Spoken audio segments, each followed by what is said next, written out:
اب ایسا کریں کہ قرآن کے شروع میں ہی ہم جو ہے ابتدا سے ہی بات کرتے ہیں. سورہ بقرہ جو ہے اگر آپ کھول سکتے ہیں سورہ بقرہ کھول لیں. جی تو یہ دیکھیں سورہ البقرہ جو ہے یہ کہاں سے شروع ہو رہی ہے؟ یہ شروع ہو رہی ہے الف لام میم ذالک الکتاب لا ریب فیہ ھدی للمتقین.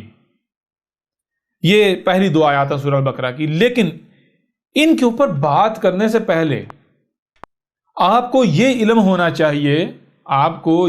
چاہیے کہ یہ سورہ البقرہ یعنی الف لام میم سے لے کر آگے والناس تک یہ کیا ہے، کیا لکھا ہوا ہے. تو آپ کے اوپر واضح ہوگا کہ جو جسے آپ کہتے ہیں سورہ الفاتحہ، سورہ الفاتحہ جو ہے جو کہ 7 آیات ہیں، ان 7 آیات کی باقی پورا قرآن وضاحت ہے. ان 7 آیات کی باقی پورا قرآن وضاحت ہے.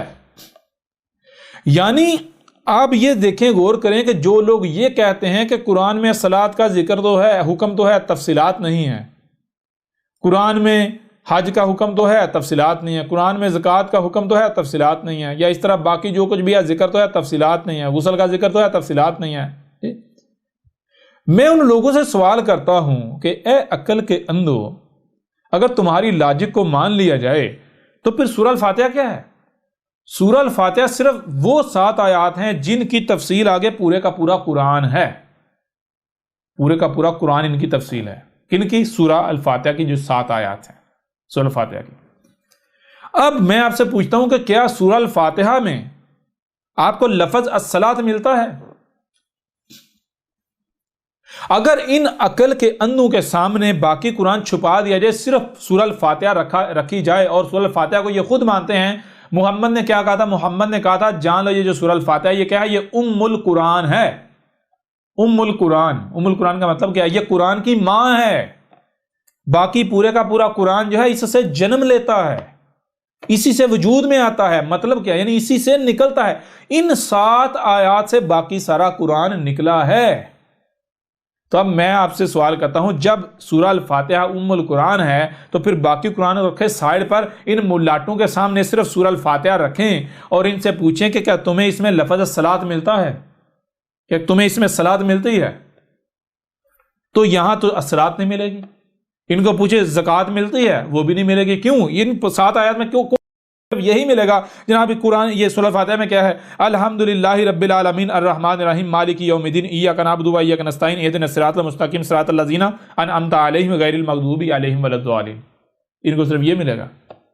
یعنی ان کو کیا ملے گا؟ ان کو ایک لفظ ملے گا الحمد، آگے للہ رب العالمین، کتنے ہو گئے؟ 4، الرحمن 5، الرحیم 5، مالک 6، یوم 7، دین 8، ایاک 9، نعبد 10، و ایاک وہی آ گیا پیچھے، نستعین 11، اہدنا 12، الصراط 13، المستقیم 14، پھر صراط پیچھے بھی گزر گیا، الذین 15، انعمت 16، علیہم 17، غیر 18، المغضوب 19، علیہم جو ہے پیچھے گزر گیا، آگے ولا 19 اور ظالم 20. ان کو تو 20 الفاظ ملیں گے سارے.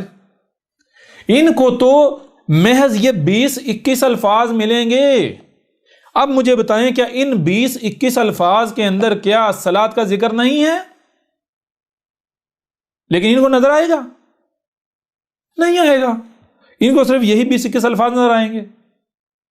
حالانکہ سورہ الفاتحہ کیا ہے؟ یہ خود مانتے ہیں سورہ الفاتحہ القرآن ہے. القرآن کا مطلب کیا ہے؟ القرآن کا مطلب یہ ہے کہ یہ جو باقی سارا قرآن ہے، یہ باقی سارا جتنا قرآن ہے آپ کو نظر آ رہا ہے، سارے کا سارا قرآن یہ کیا ہے؟ یہ سارے کا سارا یہ جو 7 آیات ہیں، یہ 7 آیات ان 7 آیات سے جنم لے رہا ہے.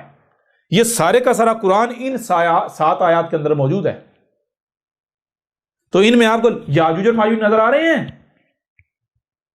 ملاٹوں کو نہیں نظر آئیں گے. ان لوگ جو بھی یہ ملاٹوں کے پیچھے چلنے والے جو مسلمانوں کو تو نہیں نظر آئیں گے. ہاں احمد عیسیٰ کو نظر آئیں گے. احمد عیسیٰ آپ کو دکھائے گا کہ جو سورہ الفاتحہ ہے باقی سارے کا سارا قرآن چھپا دیں، احمد عیسیٰ آپ کو صرف یہ جو 7 آیات، ان 7 آیات سے پورے کا پورا قرآن نکال کر دکھائے گا. جی یہ کہتے ہیں قرآن میں صلات کا ذکر ہی نہیں ہے. اگر ان کی تھیوری کو مان لیا جائے تو سورہ فاتحہ جسے ام القرآن کہا گیا اس میں تو کچھ بھی نہیں ہے، کچھ بھی نہیں ہے اس میں، حالانکہ اس میں سب کا سب ہے. کیسے؟ ذرا غور کیجئے گا، غور کیجئے گا ذرا. الحمدللہ رب العالمین کہاں سے ابتدا ہو رہی؟ الحمدللہ رب العالمین. الحمدللہ، الحمد مخصوص حمد ہے کس کے لیے؟ الہ کے لیے ہے. الہ کے لیے، اس کے علاوہ کسی کے لیے حمد ہے ہی نہیں ہے. یہ کیا بات کی جا رہی ہے؟ اس کے لیے سب سے پہلے آپ کو حمد کو جاننا ہوگا. حمد کیا ہے؟ حمد کہتے ہیں مثال کے اوپر کوئی بھی کام کرنا، کچھ بھی کرنا تو اس میں ہر لحاظ سے پرفیکشن کا ہونا. آپ جو جی چاہے کریں، آپ کو اس میں کسی بھی قسم کی کوئی خامی، کوئی خرابی نظر نہ آئے. ٹھیک ہے جی. تو الحمد، جتنی بھی حمد ہیں جس کو آپ حمد سمجھتے ہیں ان کو ایک دوسرے پر ترجیح ہے. جو سب سے ٹاپ پر آتی ہے جس میں خرابی کا تو تصور ہی نہیں کیا جا سکتا، ایک رائی برابر بھی، اسے کیا کہتے ہیں؟ اسے کہتے ہیں الحمد. اچھا، الحمد کس کے لیے ہے؟ للہ. تو جس کے لیے الحمد ہے وہ کیا ہے؟ رب العالمین. وہ رب ہے العالمین کا. جس کے لیے الحمد ہے وہ کیا ہے؟ وہ رب ہے العالمین کا. رب کا مطلب کیا ہے؟ رب کہتے ہیں وہ ذات جو وجود میں لے کر آئی. کس کو؟ العالمین کو. العالمین کیا ہے؟ العالمین عالم کی جمع ہے. عالم کسے کہتے ہیں؟ ہر شے اپنے آپ میں کالم ہے، ہر مخلوق اپنے آپ میں کالم ہے. کیوں؟ جس علم سے وہ مخلوق خلق ہوئی ہے وہ علم اس کے اندر موجود ہے. تو العالمین کا مطلب کیا ہے؟ آسمان و زمین، اس کائنات میں جو کچھ بھی ہے تمام کی تمام مخلوقات. تو جتنے مخلوقات ہیں، یہ کائنات ہے، آسمان و زمین جو ہے، جتنی مخلوقات ہیں ان کو جو وجود میں لے کر آیا ہے، جو وجود میں لا رہا ہے، نہ صرف وجود میں لا رہا ہے، جب وجود میں جو لایا ہے تو اسی کو پتا ہے اس نے وجود میں کیوں لایا، کس مقصد کے لیے وجود میں لایا. تو پھر اسی کو پتا ہے کہ مخلوق کا مقام کیا ہے، جس مقام پر رہ کر اس مقصد کو پورا کر سکتی ہے.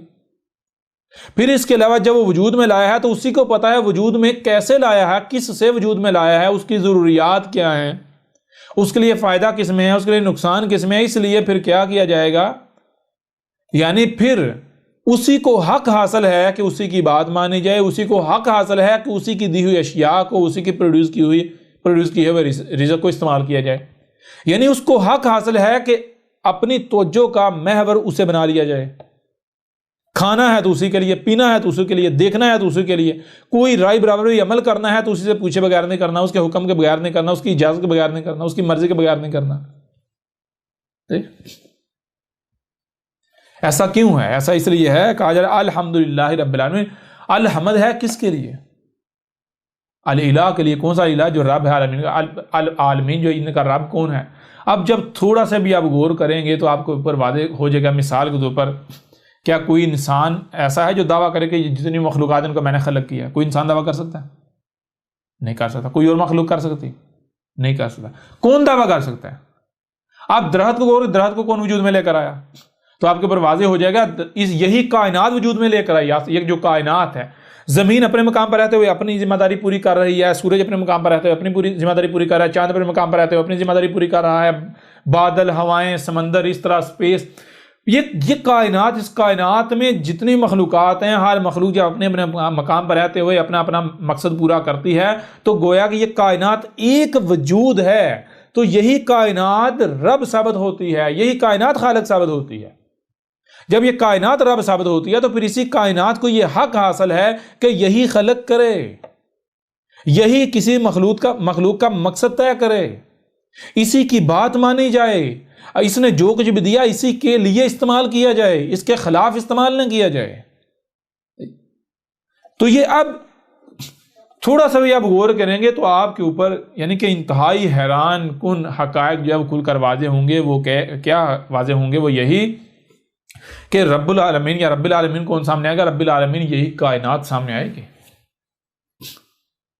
اور کائنات جو اسی کے لیے الحمد ہے. کائنات کے علاوہ اگر کوئی بھی اس کائنات کی ضد بنتا ہے اور وہ عمل کرتا ہے، کہیں بھی کوئی چھیڑ چھاڑ کرتا ہے تو پھر الحمد دور کے بعد حمد نہیں ہوگی، پھر خرابیاں ہوں گی، تباہیاں آئیں گی، فساد ہو جائے گا.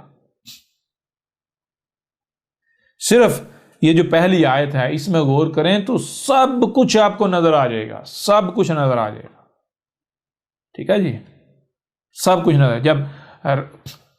جب یہی کائنات رب ثابت ہوتی ہے تو کیا کائنات اجازت دیتی ہے؟ جب آپ کائنات میں غور و فکر کریں تو آپ کے اوپر واضح ہے کائنات ایک رائی برابر بھی اپنی ضد بننے کی اجازت نہیں دیتی۔ کائنات اس بات کی اجازت نہیں دیتی کہ کوئی اس کی ضد بنے، اس کے ساتھ کوئی دشمنی کرے، کوئی دشمنی کرتا ہے تو کائنات اسے قلم کر دی، مٹا دیتی ہے، ذلیل و رسوا کر دیتی ہے، نشان عبرت بنا دیتی ہے، ٹھیک ہے۔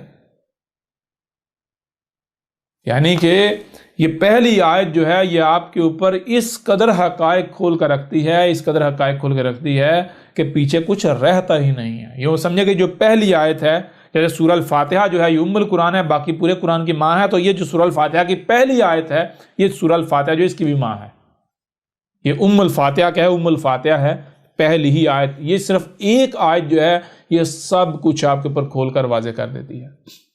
آپ نے تلاش کرنا ہے کہ یعنی وہ کون سا رب ہے جس کے لیے ہے ہی الحمد، تو وہ کون ثابت ہوتا ہے؟ وہ صرف یہی کائنات ثابت ہوتی ہے۔ جب آپ یعنی کہ آپ کے اوپر یہ راز کھلتا ہے تو آپ کے اوپر یہ یعنی کہ آپ کو پھر فکر لاحق ہو جاتی ہے کہ کہیں میں کیا کر رہا ہوں، کیا میں اس کائنات کا حصہ ہوں یا میں کہیں اس کا شریک تو نہیں بنا ہوا؟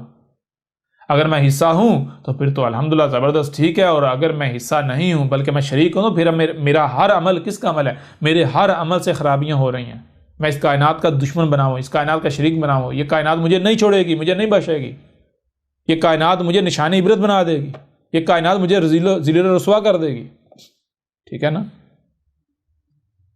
تو اس میں تو سب کچھ موجود ہے، ایک ایک چیز موجود ہے۔ پھر جب بندہ غور و فکر کرتا ہے تو وہ اس کے سامنے دو چیزیں آتی ہیں۔ وہ کیا چیزیں آتی ہیں؟ ایک چیز یہ کہ اس وقت مجھے اختیار دیا گیا ہے، مجھے اختیار دیا گیا ہے، میں اور نہ صرف اختیار دیا گیا ہے بلکہ مجھے ہر لحاظ سے محفوظ کیا گیا ہے۔ مجھے یعنی کہ جن جن چیزوں کے عدم سے مجھے تکلیف ہو سکتی ہے مجھے وہ چیزیں فراہم کی گئیں بغیر کسی قیمت کے، بغیر کسی بدلے کے۔ سانس لینے کے لیے آکسیجن چاہیے وہ مجھے دی گئی، کھانے کو رزق چاہیے وہ دیا گیا ہے، زمین ایسی بنا کر دی، رہنے کے لیے زمین جو ہے وہ دی، جو نیڈز ہیں تمام کی تمام نیڈز ضروریات جو ہے وہ فراہم کی، کس نے؟ اسی کائنات نے۔ تو اگر میں ایسا کروں، میں آسمان و زمین میں یعنی زمین پر مجھے اختیار دیا گیا ہے، اگر میں زمین میں چھیڑ چھاڑ کرنا شروع کر دوں، جیسا کہ آج انسان غور و فکر کرتا ہے، یعنی میں غور و فکر کروں آسمان و زمین میں، میرے اوپر واضح ہوتا ہے بھائی اگر رب کے لیے ہے ہی الحمد تو پھر یہ جو زلزلے آ رہے ہیں، طوفان آ رہے ہیں، یہ کون لا رہا ہے؟ یہ وہ تو لا ہی نہیں رہا جس کے لیے حمد ہے۔ کیوں؟ زلزلے ان میں حمد تو نہیں ہے، طوفانوں کا آنا حمد تو نہیں ہے، قتل و غارت کا ہونا حمد تو نہیں ہے، یہ تباہیاں یہ ہلاکتیں حمد تو نہیں ہے، تو یہ کون کر رہا ہے؟ جب غور کریں گے تو آپ کے اوپر واضح یہ تو حضرت انسان خود کر رہا ہے۔ یہ حضرت انسان جو ہے یہ آسمان و زمین کا کائنات کا شریک بنا ہوا ہے، جس وجہ سے یہ زمین بگڑ رہی ہے، اس میں بگاڑ پیدا ہو رہا ہے۔ یہ کیا؟ یہ زمین جنت تھی، یہ زمین جہنم کی طرف جا رہی ہے۔ حضرت انسان اس زمین کو جنت سے جہنم کی طرف لے کر جا رہا ہے۔ تو لہٰذا آج مجھے وجود میں لایا گیا، آج مجھے کھانے کو پینے کو کسی نہ کسی حد تک میسر ہے، آج مجھے میں محفوظ ہوں، مجھے سانس کے لیے آج آکسیجن مل گیا، لیکن یہ جو انسان کر رہا ہے، یہ جو انسان ترقی کے نام پر فساد کر رہا ہے، یہ جو خرابیاں کر رہا ہے، اگر میں نے بھی ساتھ ہو کر یہ کیا تو کیا یہ سلسلہ ایسے چلتا رہے گا یا خرابی نہیں ہوگی؟ تھوڑا سا بھی غور کیا جائے تو یہ چیز واضح ہو جاتی ہے کہ یہ جو کچھ انسان کر رہا ہے اگر میں نے بھی اس کے ساتھ مل کر یہ کیا تو یہ زمین آگے بڑھتے بڑھتے ایک وقت آئے گا یہ جہنم بن جائے گی، زمین کے اوپر پانی کا نام و نشان مٹ جائے گا۔ یعنی یہ جو انسان جو کیا کر رہا ہے، انسان جو ہر ترقی کے نام پر حرکتیں کر رہا ہے، اس سے کیا ہو رہا ہے؟ زمین پر درجہ حرارت دن بدن بڑھتا چلا ہے، جسے گلوبل وارمنگ کہتے ہیں، درجہ دن بدن بڑھتا چلا جا رہا ہے، اور یہ درجہ دن بدن بڑھتا ہی چلا جائے گا۔ زمین کے جو مائننگ، پہاڑوں کی مائننگ، زمین کے مائننگ کرنے سے، کروڈ آئل نکالنے سے، گیسیں نکالنے سے، پہاڑوں کو کھودنے سے، پھاڑنے سے زمین کا جو بیلنس توازن بگاڑا جا رہا ہے، درختوں کو کاٹ کا جو انوائرمنٹ اس کا بیڑا غرق کیا جا رہا ہے، فضا میں جو گیسیں چھوڑی جا رہی ہیں بیڑا غرق کیا جا رہا ہے، تو کیا ہوگا؟ یہ اب زمین کا جو بیلنس ہے یہ انسان نے بگاڑ دیا، تو یہ اب بگاڑ دن بدن بڑھتا چلا جائے گا، زلزلے دن بدن بڑھتے چلے جائیں گے، طوفان دن بدن بڑھتے چلے جائیں گے، آندھیاں دن بدن بڑھتی چلی جائیں گی، درجہ حرارت دن دن بڑھتا ہی چلا جائے گا، یہاں تک کہ ایک وقت آئے گا اتنے بڑے بڑے زلزلے آئیں گے زمین پر یہ جو بشر ان کا نام و نشان مٹ جائے، اتنے بڑے بڑے۔ ہر طرف سے زلزلے کو گھیر لیں گے. ایک وقت آئے گا کہ پانی بخارات بن کے یہ گلیشیئر ہیں یہ پگھلتے پگھلتے ختم ہو جائیں گے, سارا پانی میں بدل جائیں گے, اور پھر ایک وقت آئے گا درجہ جو کہ پڑتا چلا جائے گا تو پانی زمین پر بخارات بن کے اڑتا اڑتا اڑتا ایک وقت آئے گا زمین پر پانی کا بھی نام و نشان مٹ جائے گا. زمین پر جب پانی کا نام و نشان مٹ جائے گا تو ظاہر پانی سے زندگی حیات کا تعلق ہے, سارا سبزہ نباتات جو ہے یہ بھی ختم ہو جائیں گے. جب یہ ساری ختم ہو جائیں گے تو پیچھے کیا ہوگا؟ لاوے پھٹ پھٹ کے, لاوے بہ بہ کے, زلزلے آ کے زمین پھٹ کر, تو لاوے جو ہے نکل زمین کے اوپر بہ کے زمین تو ایک سوکھا سڑا ہوا سیارہ بن جائے گی. اچھا زمین تو یہ سوکھا سڑا ہوا سیارہ بن جائے گی, کیا میری موت ہو کے میں ختم ہو جاؤں گا؟ چلو اگر میں تو ختم ہو جاؤں, زمین جو چاہے بنے, مجھے کیا فکر ہے, مجھے کیا پرواہ. لیکن جب آپ غور کریں تو آپ کے اوپر یہ چیز واضح ہو جائے گی کہ آپ مر کر مٹی اور ہڈیاں نہیں ہو جاتے.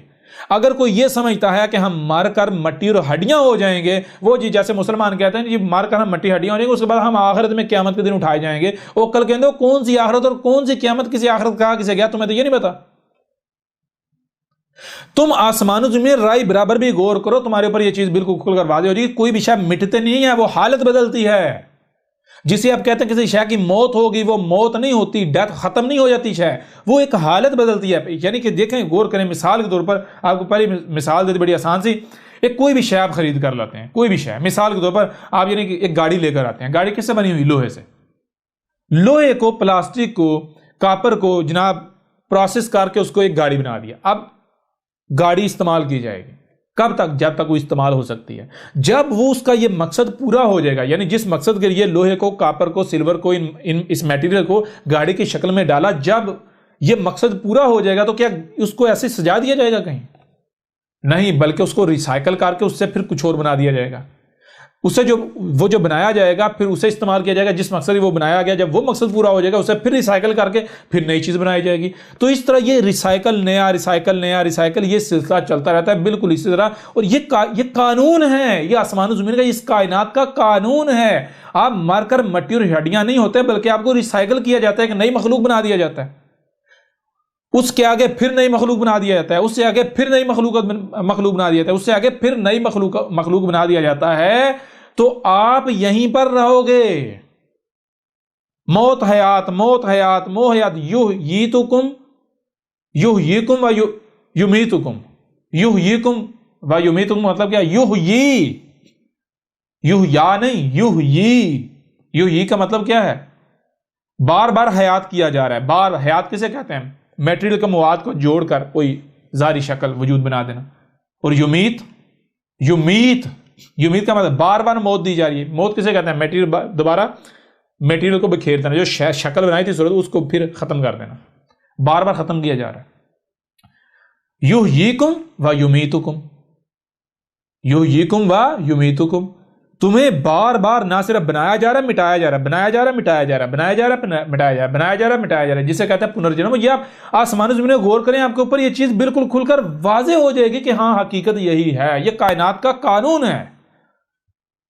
دنیا کی کوئی طاقت اسے رد نہیں کر سکتی. اب اگر تو میں ایک بار یہ بنا اور میری موت ہو جائے گی, میں مٹ جاؤں گا, ٹھیک ہے, پھر زمین جو نیچے بنتی رہے, کوئی فکر نہیں. لیکن اگر میں نے اسی زمین پر رہنا ہے, میں صرف یہ 5-6 فٹ کا نہیں, اس کے بعد یعنی جب اس کی ڈیتھ ہوگی میں آگے نیا وجود میرا بنے گا, میں نئی صورت میں آؤں گا, پھر میری ڈیتھ ہوگی, پھر نئی صورت میں آؤں گا, پھر ڈیتھ ہوگی, پھر نئی صورت میں, میں سرکل میں ہی رہوں گا اور اس زمین پر رہوں گا. تو فکر لاحق ہو جانی چاہیے, نہیں ہو جانی چاہیے؟ فکر تو لاحق ہو جانی چاہیے. لہذا آج تو مجھے آکسیجن مل رہی ہے, مجھے یعنی کہ جن چیزوں کے عدم سے مجھے تکلیف ہوتی ہے وہ چیزیں مجھے مل رہی ہیں, لیکن کل کو پھر کون مجھے فراہم کرے گا؟ اگر میں زمین کے ساتھ یہی کروں گا, زمین کو جہنم بنا دوں گا, النار آگ بنا دوں گا. تو یہ آ گیا تھا الرحمن الرحیم. الرحمن کا مطلب کیا ہے؟ ایک مخصوص حد جو ہے, مخصوص حد تک تمہیں بچایا ہوا ہے, محفوظ رکھا ہوا ہے آکسیجن کے عدم سے. تمہیں جو تکلیف ہے اس سے بچایا ہوا ہے آکسیجن دے کر. رزق کے عدم سے جو تمہیں تکلیف ہوتی ہے وہ اس سے تمہیں بچایا ہوا ہے رزق دے کر. موسم جو ہے اگر وہ شدید گرم ہو جائیں, ان سے تمہیں بچایا ہوا ہے موسموں کو بیلنس رکھ کر. پانی کے عدم سے جو تکالیف کا سامنا کرنا پڑ سکتا ہے ان سے بچایا ہوا تمہیں پانی دے کر. لیکن کب تک؟ اس کی ایک محدود مدت ہے. جب وہ مدت آ جائے اس کے بعد پھر کیا کرو گے؟ اس کے بعد الرحیم, پھر جو ہے یہ کائنات ہی بچائے گی. کہ زمین پر کون بچائے گا آپ کو؟ زمین پر تو کوئی آپ کو بچا ہی نہیں سکتا، زمین تو پھر آپ کو بچا ہی نہیں سکتی۔ الرحمن کون ہے؟ الرحمن زمین ہے، کیونکہ اس وقت آپ کہاں ہیں؟ زمین پر۔ تو کس نے آپ کو بچایا ہوا ہے؟ پانی کے عدم سے جو تکلیف ہو سکتی ہے وہ کس نے بچایا ہوگا؟ کہ آپ کو پانی فراہم نہیں کر رہی ہے، انوائرمنٹ، آسمان و زمین، یہ زمین اور اس کے گرد گیسوں کی تہیں، یہ آپ کو بچائے ہوئے یا نہیں؟ کھانے کو رزق کون دے رہا ہے؟ کہ باہر سپیس سے آ رہا ہے یا یہی زمین آپ کو فراہم کر رہی؟ آج جتنی بھی آپ کی ضروریات ہیں کیا سپیس سے آ رہی ہیں یا یہ زمین آپ کو فراہم کر رہی ہے؟ الرحمن کون ہے؟ الرحمن یہ زمین ہے۔ تو جب یہ زمین الرحمن نہیں رہے گی، یعنی جب زمین کو آپ انار بنا دیں گے، آگ بنا دیں گے، جہنم بنا دیں گے، تو پھر آپ کو کون بچائے گا؟ ہاں ایک صورت ہے، کون؟ یہ کائنات بچا سکتی ہے۔ کہاں پر؟ زمین پر رہ کر نہیں، زمین سے، یعنی کائنات بچائے گی۔ یہاں سے نکلنا پڑے گا، نکلیں گے کیسے؟ یہ اپنے آپ میں الگ معاملہ ہے۔ یہ جو سائنس کے اسٹوڈنٹ، یعنی جو فزکس کے اسٹوڈنٹ ہیں، ان کو بڑی آسانی سے یہ بات سمجھ آ سکتی ہے کہ یہ کائنات کیا ہے۔ جیسے رات اور دن کا سرکل ہے، ہر لمحے جو ہے وہ رات دن میں اور دوسری طرف سے دن رات میں داخل ہو رہا ہے، یہ سرکل ہے بالکل۔ کائنات کیا ہے؟ کوئی بگ بینگ نہیں، بگ بینگ دنیا کا سب سے بڑا فراڈ ہے۔ کوئی بلیک ہول نہیں، یہ سب فراڈ ہے۔ کائنات کی حقیقت کیا ہے؟ کائنات جو ہے اس کا کوئی اول و آخر ہے ہی نہیں۔ اول و آخر کیوں ہے اس کے اوپر بعد میں بات کریں گے، لیکن یہ کائنات کی حقیقت کیا ہے؟ کائنات کی حقیقت یہ ہے کہ جسے آپ کہتے ہیں 0 0 کے بعد 1 2 3 4 5 6 7 8 9 آتا ہے، 9 کے بعد پھر 0 0 1 2 3 4 5 6 7 8 9 9 کے بعد پھر 0۔ کائنات کی یہ حقیقت ہے۔ کائنات کا جو عدم ہے، عدم سے ظاہر ہو رہی ہے اور ظاہر سے پھر عدم میں جاری، عدم سے ظاہر، ظاہر سے عدم، عدم سے ظاہر، ظاہر سے عدم، عدم سے ظاہر، ظاہر سے عدم۔ یہ سرکل ہے، اس کا نہ کوئی اول ہے نہ کوئی آخر ہے۔ اول و آخر آپ کیوں کہتے ہیں، کیوں سمجھتے ہیں، اس کے اوپر ڈیٹیل کے ساتھ بات کیجیے، بات کی بات ہے۔ لیکن کائنات کا نہ کوئی اول ہے نہ آخر ہے، کائنات یہ ایک سرکل ہے، ٹھیک ہے، ظاہر و باطن کا سرکل ہے، ٹھیک ہے۔ تو اب جب یہ ظاہر و باطن کا سرکل ہے تو آپ اس زمین پر ہیں، تو آپ جیسے کارخانہ ہوتا ہے، کارخانے میں کوئی اگر پروڈکٹ بنتی ہے، کوئی برتن بنتا ہے، تو برتن اس وقت اگلی سٹیج پر جائے گا، کارخانے سے باہر جائے گا، جب وہ مارکیٹ میں جانے کے، کارخانے سے باہر جانے کے قابل ہوگا، یعنی وہ بالکل پیور پرفیکٹ برتن بنے گا، مارکیٹ میں جانے کے جو آگے ریکوائرمنٹ ہے ان کے اوپر پورا اترے گا، آگے جانے کا جو کرائٹیریا اس کے اوپر۔ اگر برتن جو ہے اس کرائٹیریا کے اوپر پورا نہیں اترتا، ان ریکوائرمنٹس کے اوپر پورا نہیں اترتا، یعنی برتن کے اندر کوئی خرابی ہوتی ہے، کوئی فالٹی برتن بنتا ہے، تو برتن کارخانے سے باہر نہیں نکلے گا، بلکہ وہ دوبارہ پھر ریسائیکل کر کے اس کو پروسیس کیا جائے گا، دوبارہ پھر بنایا جائے گا۔ باہر کون نکلے گا؟ باہر وہی نکلے گا جو باہر جانے کے قابل ہے، جو اپنے آپ کو اس معیار پر پورا اتارتا ہے، جو ان شرائط پر، اصول و ضوابط پر پورا اتارتا ہے۔ بالکل اس طرح آپ اگر یعنی کہ آپ اپنے آپ کو پیوریفائی کرتے ہیں، یعنی کہ آپ اپنے آپ کو کائنات کے ساتھ جوڑتے ہیں، کائنات کے ساتھ لنک کر دیتے ہیں، جوڑ دیتے ہیں، تو یہ کائنات آپ کو کیا کرے گی؟ یہ کائنات یہاں پر زمین پر آپ کو نہیں رکھے گی، یہ کائنات آپ کو زمین سے باہر نکال دے گی، آگے یہ یعنی کہ پھر آپ کا وجود اس زمین پر نہیں بنے گا، آگے کائنات میں بنے گا۔ کیوں؟ یہ انرجی کا ظاہر و باطن ہے، انرجی کا سرکل ہے۔ اگر بیلنس انرجی ہے تو یہ انرجی آگے جائے گی، کائنات سے باہر جائے گی، یعنی آسمان و زمین سے باہر جائے گی کائنات میں۔ اور اگر بیلنس نہیں ہے، ڈس بیلنس، غیر متوازن، تو غیر متوازن یہیں زمین پر۔ کب تک؟ جب تک زمین کی اجل نہیں آئی تھی۔ تو یہ چیز ہے الرحمن الرحیم۔ الرحمن، بھائی یہ زمین تو بچا رہی ہے، کب تک؟ جب تک یہ نار نہیں بن جاتی ہے۔ نار کیسے بن گی؟ جہنم کیسے بنے گی؟ یہ جو انسان اس کو جہنم بنا رہے ہیں، آج آپ خود نہیں دیکھ رہے کہ درجات اتنے بڑھ چکے۔ جب زمین پر حضرت انسان کو لایا گیا تو نہ موسم گرم تھے نہ ہی ٹھنڈے تھے، درمیانہ موسم تھا۔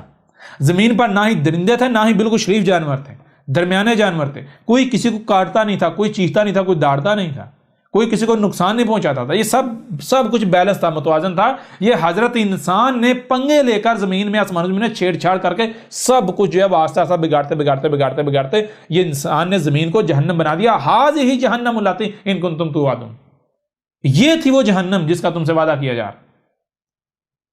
اور یہ آگے، یہ جو جسے آپ آج کا گلوبل وارمنگ، یہ آگے اس کا انجام کیا ہے؟ زمین کا انجام النار ہے، آگ ہی آگ ہے۔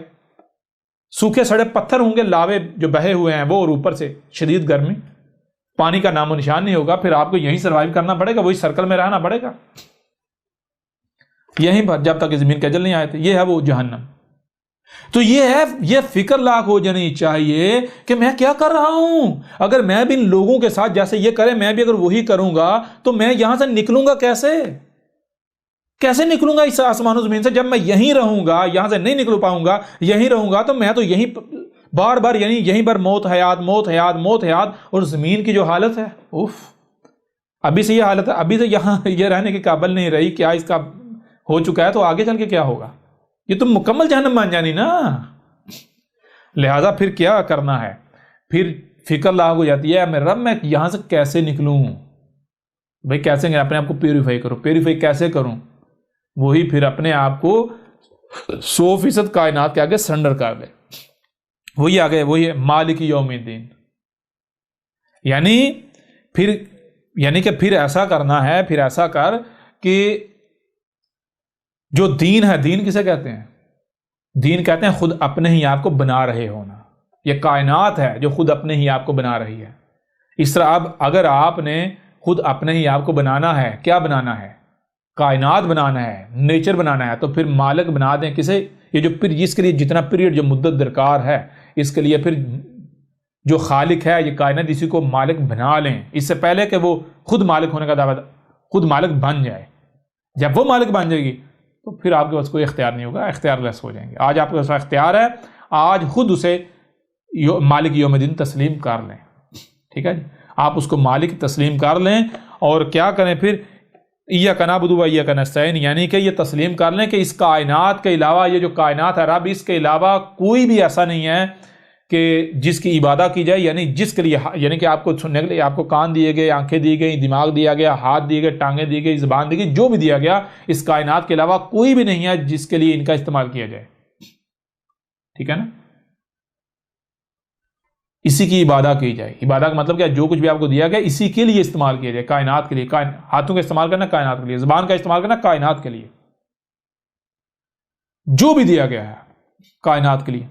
لہٰذا اسی کی عبادت کی جائے. جب آپ اسی یعنی کائنات کی عبادت کریں گے, جو کائنات کہہ رہی ہے وہی کریں گے, تو پھر کیا کرے؟ ایاک نستعین, صرف کائنات ہے جو آپ کی استعانت کرے گی. استعانت کیا ہے؟ وہ آگے آپ کو رستہ دکھاتی چلی جائے گی, دکھاتی آگے کہاں لے کے جانا ہے, آگے کہاں لے کے جانا ہے, آگے یعنی آپ کو رستہ دکھاتی جائے گی, اسٹیپ بائی اسٹیپ آپ کو آگے دکھاتی جائے گی کہاں کدھر جانا ہے, کدھر جانا ہے, کدھر جانا ہے. یہ صرف صرف کائنات ہی ہے. پھر آگے اہدنا الصراط المستقیم, وہ پھر جب آپ کو کائنات لے کر جا رہی تو وہ کون سی ہوگی؟ وہی تو ہوگی صراط المستقیم, وہ صراط جس کے وہ لائن جس کے اوپر قائم ہونا ہے, جس کے اوپر چلنا ہے. ٹھیک ہے, صراط الذین انعمت علیہم غیر المغضوب علیہم ولا الضالین, یہ وہ صراط ہوگی, وہ لائن ہوگی جن کے اوپر جو ہے وہ انعام کیا گیا. انعام کا مطلب کیا ہے؟ انعام نام سے, نام کسے کہتے ہیں؟ آپ کو کچھ کہا گیا تو آپ آگے سے انکار نہیں کریں, ہاں ٹھیک ہے ہم کرتے ہیں. تو جو کائنات کہتی ہے جب آپ وہی کریں گے تو پھر جو بدلہ ہے وہ آپ کو ملے گا ہی ملے گا, وہ آپ کو ملے گا, یہاں ہی ملے گا, آگے بھی ملے گا. اور اگر آپ اس کائنات کو اپنا مالک نہیں بناتے, اگر آپ اس کی عبادت نہیں کرتے کائنات کی, اپنے آپ کو کائنات کے ساتھ نہیں جوڑتے, دنیا کی کوئی طاقت آپ کی رہنمائی نہیں کر سکتی, دنیا کی کوئی طاقت. پھر آپ جس لائن پر چلیں وہ صراط مستقیم نہیں ہے, وہ ان کی لائن نہیں ہے جن کے اوپر انعام کیا گیا. ٹھیک ہے, بلکہ پھر ان کی لائن پر آپ چل رہے ہیں جن کے اوپر غضب بڑکا. کن پر؟ وہ گزشتہ اقوام جو تھی. کون سی؟ قوم نوح, قوم عاد, قوم سمود, قوم مدین, قوم لوط, آل فرعون, بنی اسرائیل. تو اب آپ نے یہ طے کرنا ہے کہ آپ نے کن میں سے ہونا ہے, کیا کرنا ہے. لہٰذا اب جب آپ تھوڑا سا بھی غور کریں گے آپ کے اوپر یہ چیز یعنی کہ واضح ہو جائے گی, کھل کر واضح ہوگی. یہ کائنات ایک ہی وجود ہے اور اس کے علاوہ کچھ بھی نہیں ہے, اور یہ کائنات اپنا شریک برداشت نہیں کرتی. اور پھر جو انسان زمین کے اوپر جو کچھ کر رہا ہے یہ تو زمین کو جہنم بنا رہا ہے. اگر آپ نے بھی اس میں پارٹیسپیٹ کیا تو نتیجہ یہ نکلے گا کہ کل کو آپ کو بھی یہیں رہنا پڑے گا. موت حیات یہیں رہیں گے آپ. ٹھیک ہے نا. اگر آپ یہ سمجھتے ہیں کہ اس وقت آپ جو ہے وجود میں آپ مر جائیں گے تو مر کے مٹی اور ہڈیاں ہو جائیں گے, تو یہ خرافات ہیں. ٹھیک ہے, اس کا حق کے ساتھ کوئی تعلق نہیں ہے, حقیقت کے ساتھ کوئی تعلق نہیں ہے. تھوڑا سا غور کریں کہ ایسا ہی ہوتا ہے. کائنات کا یہ اصول ہے, یہی قانون ہے. جی تھوڑا سا غور کریں, آپ کے اوپر بالکل کھل کر واضح ہو جائے گا. تو جب آپ غور و فکر کریں گے آپ کو بالکل واضح ہو جائے گا کہ یہ زمین جو ہے یہ نہ صرف جہنم بنائی جا رہی بلکہ ہم نے یہی ہم موت و حیات یہیں رہ جائیں گے. اور اگر یہاں سے نکلنا تو پھر کیا جائے گا؟ پھر اپنے آپ کو اس کائنات کے آگے سرنڈر کر دیں, اس کائنات کے حوالے کر دیں. جو یہ کائنات کہتی ہے جیسے کہتی ہے وہی کرنا ہے, ویسے کرنا ہے. جب آپ ویسے کریں گے, اپنے آپ کو کائنات کے آگے سرنڈر کر دیں گے, تو پھر یہ کائنات آپ کو اپنا وجود بنا لے گی, یہاں سے نکال لے گی. ٹھیک ہے نا. اور اگر آپ ایسا نہیں کرتے تو پھر آپ مارے جائیں گے, ہلاک ہو جائیں گے. اور اس کے لیے کیا ہے؟ اس کے لیے رہنمائی کون کرے؟ رہنمائی صرف یہ کائنات ہی کر سکتی ہے. تو یہ ہے، اس میں تو سب کچھ موجود ہے، ہر چیز موجود ہے. تھوڑا سا غور کریں گے سب کچھ سامنے آ جائے گا. صلاۃ، زکوٰۃ، صیام، سب کچھ آ جائے گا اس میں. اور یہی آگے آیا ہے، دیکھیں سورہ البقرہ جو ہے اسی کی وضاحت ذرا غور کیجئے گا. یہ جو پیچھے باتیں ہوئی ہیں سورہ، یہ ہم نے محسن سورہ الفاتحہ پر بات کی، وہ بعد میں اپنے موضوع کے اوپر بات کریں گے، سورہ فاتحہ کے اوپر ڈیٹیل سے بات کریں گے. اب یہ آگے سورہ البقرہ کی طرف.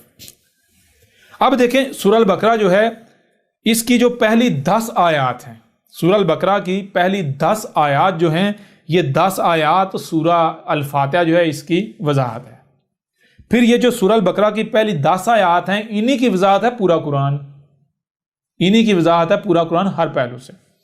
اب پہلی 10 آیات جو کہ پورے کا پورا قرآن ہے، یہ کیا ہے ذرا دیکھیے، غور کریں. الف لام میم. الف لام میم. اب الف لام میم کیا ہے؟ تو الف لام میم کیا ہے، اس کو سمجھنا بہت آسان ہے. اگر آپ نے حروف تہجی والی نشست سنی تو آپ کے اوپر واضح ہو چکا ہوگا. اگر آپ نے حروف تہجی والی نشست نہیں سنی تو دوبارہ سن لیں، آپ کے اوپر بالکل کھل کر واضح ہو جائے گا. الف لام میم کیا؟ الف لام میم یہ کائنات ہے. یہ کائنات یعنی جس طرح چل رہی ہے، جو کچھ ہو رہا ہے، یہ ہے. ذالک الکتاب لا ریب فیہ ھدی للمتقین. اچھا، آج تک آپ نے دیکھا کہ جو تراجم کیا جاتا ہے وہ تراجم یہ کہتے ہیں کہ یہ قرآن وہ کتاب ہے جس میں ہدایت ہے. حیران کن طور پر یہاں کیا لکھا ہے؟ یہاں لکھا ہے ذالک الکتاب. ذالک وہ دور کی طرف اشارہ ہے، وہ الکتاب ہے. یہ کیا ہے بھائی؟ یہ الکتاب تو نہیں ہے، یہ تو القرآن ہے، یہ تو ھذا القرآن ہے. الکتاب یہ تھوڑی ہے. الکتاب جو علم کا سورس ہے، یہ علم کا سورس تھوڑی ہے، یہ تو خود اخذ کیا گیا ہے. یہ تو کسی اور کا ماخذ ہے، جس کا یہ ماخذ ہے الکتاب وہ ہے. الکتاب کیا ہے؟ الکتاب کہتے کسے ہیں؟ الکتاب کتاب سے ہے، کتاب کتب سے ہے. کتب کسے کہتے ہیں؟ کتب کہتے ہیں علم کا کسی بھی صورت میں موجود ہونا جہاں سے اسے حاصل کیا جا سکے. علم کا کسی صورت میں موجود ہونا. تو علم کا جو اول سورس ہے وہ کیا ہے؟ اول سورس وہ کیا ہے؟ تھوڑا سا بھی آپ غور کریں گے آپ کو یہ بات بالکل کھل کر واضح ہو جائے گی کہ علم کا جو اول سورس ہے وہ یہ کائنات ہے. آپ کو ہر طرف جو ہے وہ جو کچھ بھی نظر آ رہا ہے. مثال کے طور پر گنتی کہاں سے آئی؟ اگر آپ کے پاس کان نہ ہوتے، آنکھیں نہ ہوتی، دماغ نہ ہوتا، گنتی کا کوئی وجود ہوتا؟ سوال ہی پیدا نہیں ہوتا. گنتی کہاں سے آئی؟ اسی کائنات سے آئی. آپ نے جو دیکھا اسی کو آپ نے سمجھا تو گنتی وجود میں آ گئی. چیزیں ایک چیز اور یہ گنتی وجود میں آ گئی. تو کہاں سے گنتی اخذ ہوئی؟ کائنات سے. اسی طرح باقی جتنا بھی علم ہے، رنگ کہاں سے اخذ کیے گئے؟ رنگ کہاں سے آئے؟ کائنات میں ایگزسٹ کر رہے ہیں رنگ. حرکتیں، حرکات و سکنات، چلنا، ڈیزائننگ، یہ سارے کا سارا علم یہ کہاں سے بلانگ کرتا ہے؟ کہاں سے اخذ کیا گیا؟ کہاں سے آیا انسان کے پاس؟ اسی کائنات سے. تو پھر مجھے یہ بتائیں کہ الکتاب، جتنے بھی کتابیں ہیں ان کو سامنے رکھ لیں تو ان کتابوں کو، یعنی جتنا بھی علم کتب ہوا ہے جہاں بھی جس صورت میں بھی، اس تمام کے تمام علم کو ایک دوسرے پر ترجیح دے تو وہ کون سا علم ہے، وہ کون سی کتاب ہے جو سب سے اوپر آ جائے گی، جس کو فوقیت مل جائے گا، ترجیح مل جائے گی؟ کائنات نہیں ہے. پیچھے سے پیچھے جو اول سورس ہے علم کا وہ تو یہ کائنات ہے. تو الکتاب کیا ثابت ہوئی؟ پھر الف لام میم ھذا الکتاب نہیں. عربوں کی زبان میں نزدیک کے لیے ھذا ہوتا ہے، دور کے لیے ذالکہ ہوتا ہے. اور اگر کوئی شاید دور ہے لیکن آپ کے قریب لکھا ہوا ہے، مثال کے طور پر آپ کے سامنے لکھا ہوا ہے گاڑی، اور اس کا گاڑی کا نمبر یہ ہے، فلاں فلاں فلاں گاڑی کا نمبر ہے، اور وہ گاڑی دور کھڑی ہوئی ہے، تو آپ کہیں گے، پڑھیں گے جب گاڑی فلاں فلاں نمبر گاڑی، آپ کہیں گے یہ وہ گاڑی ہے. اسے کیا کہتے ہیں؟ اسے کہتے ہیں عربوں کی زبان میں تلکا. تلکا کا معنی، تلکا کسے کہتے ہیں؟ تلکا کہتے ہیں یہ وہ ہے. ٹھیک ہے. تو اب یہاں دیکھنا ہے کہ یہاں ھذا الکتاب آیا ہے، الف لام میم ھذا الکتاب، الف لام میم یہ الکتاب ہے، یا پھر الف لام میم ذالک الکتاب آیا ہے، الف لام میم ھذا نہیں ذالکہ وہ الکتاب ہے. تو یہاں تو ہے الف لام میم ذالک الکتاب. الف لام میم وہ الکتاب ہے. اور پھر الف لام میم ہے کیا؟ الف لام میم تو آپ کو پتا ہے یہ کائنات ہے. تو پھر الف لام میم یہ کتاب ہوئی، یہ ھذا القرآن، یا پھر الف لام میم تو الکتاب، یہ جو کائنات ہے یہ الکتاب ہے. الکتاب ہے الکائنات، یہ جو کائنات ہے۔ پھر اس کے علاوہ یہ عربوں کا اصول ہے، دو اشیاء ہیں، مثال کے طور پر دو اشیاء، یہ دیکھیں، ایک یہ شے ہے اور ایک یہ شے ہے، یہ دو اشیاء ہیں۔ ایک جو شے ہے وہ دوسری کے نسبت میرے قریب ہے، ایک دوسری کے نسبت میرے قریب ہے، دوسری دور ہے۔ اب جو نسبتاً قریب ہے اسے کہا جائے، اس کے لیے استعمال ہوگا ہاذا، اور جو دور ہے بے شک وہ 1 ملی میٹر ہی دور کیوں نہ ہو، اس کے لیے لفظ استعمال ہوگا ذالکا، ہاذا و ذالکا۔ قریب جو ہے اس کے لیے ہاذا اور جو دور ہے اس کے لیے ذالکا۔ تو یہاں پر کیا آیا؟ یہاں پر دیکھیں، یہاں پر آیا ذالک الکتاب۔ اس کے لیے پہلے ہمیں یہ جاننا ہے کہ بھائی ہمارے سامنے کتنی کتابیں ہیں، ہمارے سامنے علم کے سورس کتنے ہیں؟ تو اس وقت میرے سامنے علم کے 2 سورس ہیں، علم کے 2 سورس ہیں۔ پہلا سورس یہ ہے، اور یہ کیا ہے؟ یہ کرتاس پر، اوراق پر لکھا ہوا علم ہے، بشری ہاتھوں سے کتب ہوا علم ہے، ٹھیک ہے جی۔ دوسرا سورس کیا ہے؟ دوسرا سورس ہے یہ کائنات۔ رنگ کیا ہوتا ہے؟ یہ کائنات بتا رہی ہے۔ ہائٹ کیا ہوتی ہے، بلندی کیا ہوتی ہے، کائنات بتا رہی ہے۔ گہرائی کیا ہوتی ہے، کائنات بتا رہی ہے۔ غوطہ کیا ہوتا ہے، کائنات بتا رہی ہے۔ موت کیا ہوتی ہے، کائنات بتا رہی ہے۔ چلنا کیا ہوتا ہے، کائنات بتا رہی ہے۔ درخت کا اگنا کیا ہوتا ہے، کائنات بتا رہی ہے۔ سیب کیا ہوتا ہے، کائنات بتا رہی ہے۔ تو میرے سامنے 2 الکتاب ہیں، کتنی ہیں؟ 2۔ اچھا، ان میں سے ایک جو الکتاب ہے یہ کیسی الکتاب ہے؟ یہ ایسی الکتاب ہے کہ یہ میری زبان میں نہیں ہے، یہ دنیا میں مخصوص خطہ ہے، مخصوص لوگ ہیں ان کی زبان میں ہے، جنہیں عرب کہتے ہیں۔ اگر کوئی چائنی ہے وہ اسے نہیں جان سکتا، نہیں سمجھ سکتا، وہ اس سے علم حاصل نہیں کر سکتا۔ اس سے یہ جو ہے کوئی چائنیز نہیں علم حاصل، یعنی جس کو بھی یہ زبان نہیں آتی وہ اس سے علم حاصل نہیں کر سکتا۔ پھر اس کے علاوہ جس کو پتا ہے، جس کو اس کا علم ہے، تو وہ جانتا ہے، جو یہ زبان پڑھنا جانتا ہے اس کو بھی نہیں پتا اس میں کیا لکھا ہوا ہے۔ یعنی یہ زبان آتی ہو یا نہ آتی ہو، یہ کتاب آپ کی رہنمائی نہیں کرے گی یہ۔ اچھا، دوسری کتاب کیا وہ رہنمائی کرتی ہے؟ دوسری کتاب کون سی؟ کائنات رہنمائی کرتی ہے؟ نہیں کرتی؟ ہاں بھائی، کائنات تو واقعی کائنات۔ رنگ کیا ہوتا ہے، کائنات بتا رہی ہے۔ مثال کے طور پر کیلا کیا ہوتا ہے، کائنات بتا رہی ہے۔ کیلے کا ذائقہ کیا ہوتا ہے، کائنات بتا رہی ہے۔ کیلے اور سیب کیا ہوتا ہے، کائنات بتا رہی ہے۔ سیب کا ذائقہ کیا ہوتا ہے، کائنات بتا رہی ہے۔ سیب اور کیلے کے ذائقے میں ڈفرنس کیا ہے، کائنات بتا رہی ہے۔ کیسے بتا رہی ہے؟ کائنات اس طرح رہنمائی کر رہی ہے کہ رائے برابر بھی شک نہیں ہوتا، شک نہیں رہتا۔ کائنات رہنمائی کرتی ہے 100% کمپلیٹلی، پریکٹیکل رہنمائی کرتی ہے۔ اچھا، کیا یہ جو کائنات ہے اس سے ہر کوئی رہنمائی لے سکتا ہے؟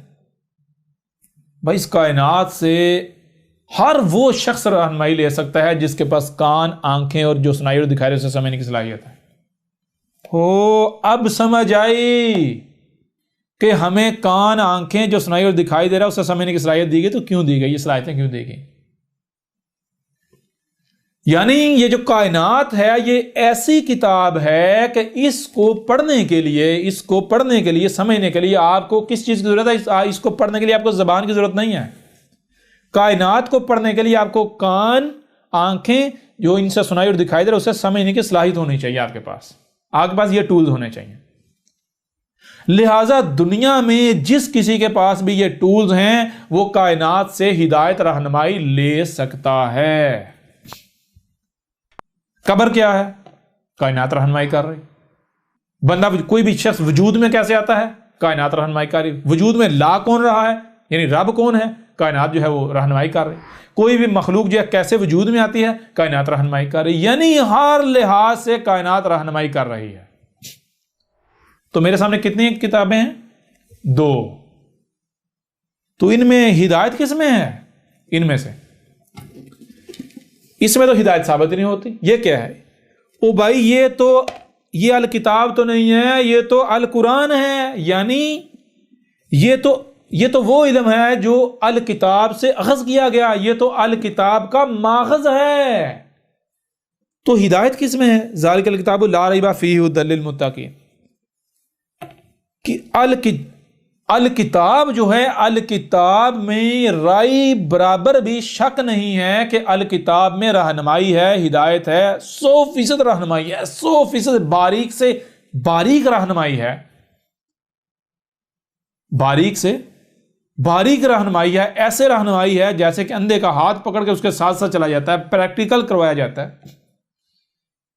کس میں؟ الکتاب میں۔ تو کیا اس میں ہے او بھائی یہ الکتاب تو ثابت ہی ہوتی ہے، یہ تو الکتاب کا ماخذ ہے، یہ تو علم خود کہیں سے اخذ کیا گیا ہوا ہے، تو کہاں سے اخذ کیا؟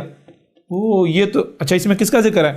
اس میں جناب زمین کا ذکر ہے، پہاڑوں کا ذکر ہے، درختوں کا ذکر ہے، سمندروں کا ذکر ہے، بارشوں کا ذکر ہے، نباتات کا ذکر ہے، جانداروں کا ذکر ہے۔ یار اس میں تو اسی کائنات کا ہی ذکر ہے، اس میں کائنات کا ہی ذکر ہے، تو پھر یہ کس کا ماخذ ہوا؟ کائنات کا ماخذ ہے۔ اچھا اب سمجھ آئی۔ تو پھر رہنمائی اس میں تو نہ ہوئی، رہنمائی کس میں ہے؟ رہنمائی الکتاب کائنات میں ہے۔ تو اس لیے الف لام میم ذالک الکتاب، الف لام میم ھذا القرآن نہیں، یہ ھذا الکتاب ہے، یہ ھذا القرآن ہے۔ الف لام میم وہ الکتاب ہے۔ مثال کے طور پر اس میں دیکھیں اس کی آیات کیا ہیں، اس میں آیت جبال، اس میں جو آیت جبال آیت ہے، کیا یہ جبال یہ قریب ہے یا پھر جبال اپنی اصل فارم میں جو پہاڑ ہیں وہ قریب ہے؟ کون سی آیت قریب ہے؟ پتہ چلتا ہے بھائی یہ قریب ہے، دور کون سے ہیں؟ پہاڑ دور ہیں فزیکلی۔ تو پھر ھذا اور ذالک، ذالک کون سی الکتاب ہے؟ ذالک جو یہ کائنات جو ہے یہ الکتاب ثابت ہوتی ہے۔ تو یہ دیکھیں الف لام میم ذالک الکتاب لا ریب فیہ ھدی للمتقین، الف لام میم وہ الکتاب ہے، کون سی؟ الف لام یہ کائنات ہے، الف لام میم یہ کائنات وہ الکتاب ہے جس میں رائی برابر بھی یہ شک نہیں ہے کہ باریک سے باریک رہنمائی ہے، لیکن کن کے لیے؟ ان کے لیے آگے شرط بتا دی، للمتقین، للمتقین، متقین جمع کا صیغہ ہے، متقی کس سے ہے؟ کو سے، کو یعنی تقوی، تقوی کسے کہتے ہیں؟ تقوی کہتے ہیں، ایک سو چھوٹی سی مثال سے سمجھ لیں، مثال کے طور پر ایک مشین ہے، اس کے اندر ایک پرزہ فٹ نہیں ہو رہا، پرزہ فٹ کر رہے ہیں، پرزہ فٹ نہیں ہو رہا، مطلب کیا؟ مطلب یہ مشین پرزہ قبول نہیں کر رہی، مشین ریجیکٹ کر رہی، کہتی میں قبول نہیں کروں گی، میں قبول نہیں کروں گی۔ اب سوچنا ہے آخر وہ کیا وجہ ہے کہ مشین پرزے کو قبول نہیں کر رہی؟ ظاہر ہے بھائی مشین پرزے کو اس وجہ سے قبول نہیں کر رہی کیونکہ پرزہ اس معیار پر، اس ڈیزائن پر پورا ہی نہیں اتر رہا جو ڈیزائن، جو معیار مشین میں درکار ہے۔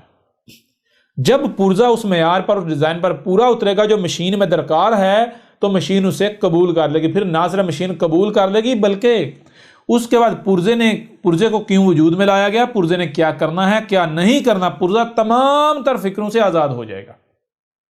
اس کے بعد پرزے کو کیوں وجود میں لایا، پرزے نے کیا کرنا ہے کیا نہیں کرنا، کب آرام کرنا ہے، کب کام کرنا ہے، کب چلنا ہے، کتنا تیز چلنا ہے، کتنا سلو چلنا ہے، یہ ساری ذمہ داری مشین کے اوپر آ جائے گی، یہ ساری فکریں مشین کی ہو جائیں گی، پرزہ آزاد ہو جائے گا۔ تو تقوی کسے کہتے ہیں؟ تقوی کہتے ہیں وہ جو پرزہ ہے، پرزے کی تراش خراش کر کے پرزے کو بالکل ویسا بنا دینا جیسا مشین میں درکار ہے، اسے کہتے ہیں تقوی، اسے کہتے ہیں تقوی۔ تقوی کاف واو سے ہے، کاف واو، کو کا مطلب کیا ہے آپ کے اوپر واضح کر دیتے ہیں۔ کو کسے کہتے ہیں؟ تقوی جو ہے،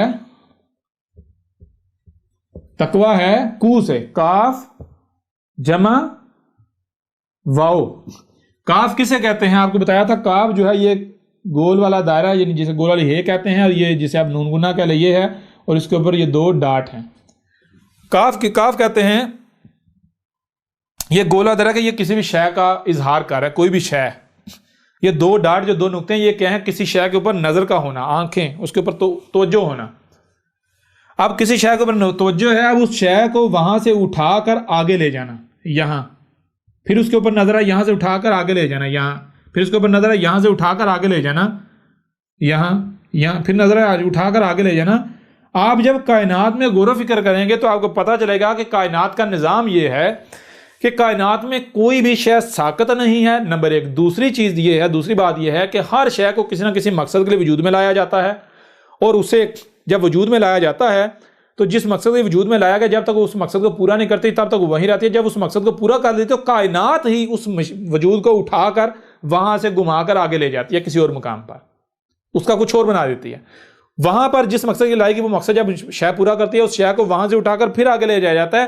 تو کائنات کے اندر آپ کو یہ عمل ملے گا، یہ عمل، یہ ٹھیک ہے جی، یہ عمل ملے گا جسے قبر کہتے ہیں۔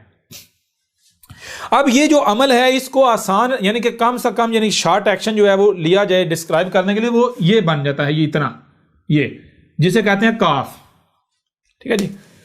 اب یہ کاف کا معنی، کاف کا معنی کیا ہے؟ کاف کا معنی یہ ہے کہ ایک شے جو ہے اس کو کسی مقصد کے لیے وجود میں لایا تو دیکھا وہ مقصد کو پورا کر رہی ہے، اگر کر رہی ہے تو ٹھیک ہے، تب تک اسے آگے نہیں لایا جائے گا جب تک کہ وہ اس مقصد کو پورا نہیں کرتے، اگر نہیں کر رہی تو پھر اس کو وہاں سے اٹھا کر وہاں لے جایا جائے گا جہاں پر اس مقصد کو پورا کرے، ٹھیک ہے نا۔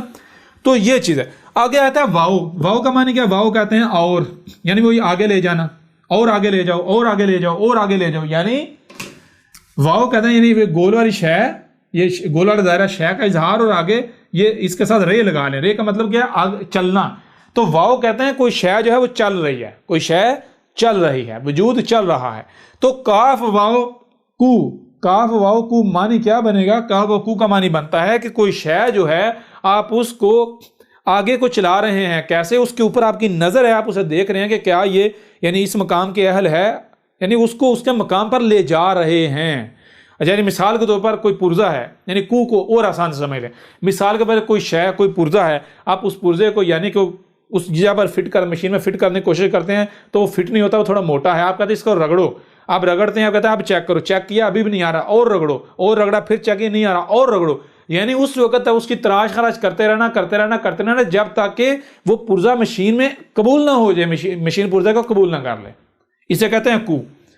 تو کو اسی سے تقوی، تقوی کسے کہ تقوی یعنی کہ جس میں کو ہو جاتا ہے، جو ایسا بن جاتا ہے، یعنی جس کی تراش خراش ہو کہ بالکل ویسا بن جاتا ہے جیسا درکار ہے۔ تو یہ ہے الف لام میم ذالک الکتاب لا ریب فیہ ھدی للمتقین۔ الف لام میم وہ الکتاب ہے، یعنی یہ جو کائنات ہے، کائنات وہ الکتاب ہے جس میں رائی برابر بھی شک نہیں کہ اس میں رہنمائی ہے، اس میں ہدایت ہے، باریک سے باریک رہنمائی ہے، لیکن شرط ہے کن کے لیے؟ المتقین کے لیے۔ المتقین کون؟ ان کے لیے کہ جو اپنی تراش خراش کر، یعنی کائنات ایک مشین کی مانند ہے، تو یہ جو بشر ہے یہ اس مشین میں ایک پرزے کی مانند ہے۔ تو جو شخص اپنی تراش خراش کر کے اپنے آپ کو ویسا بنا لیتا ہے جیسا کائنات میں یہ جو مشین ہے اس میں درکار ہے، جب ویسا بنا لے گا تو پھر کائنات نہ صرف اسے قبول کر لیتی ہے، بطور پرزہ ایکسیپٹ کر لیتی ہے، بلکہ اس کے بعد وہ پرزہ جو ہے، وہ شخص جو ہے وہ بالکل بے فکر ہوتا ہے، اس کے اوپر نہ کوئی خوف رہتا نہ کوئی غم رہتا ہے۔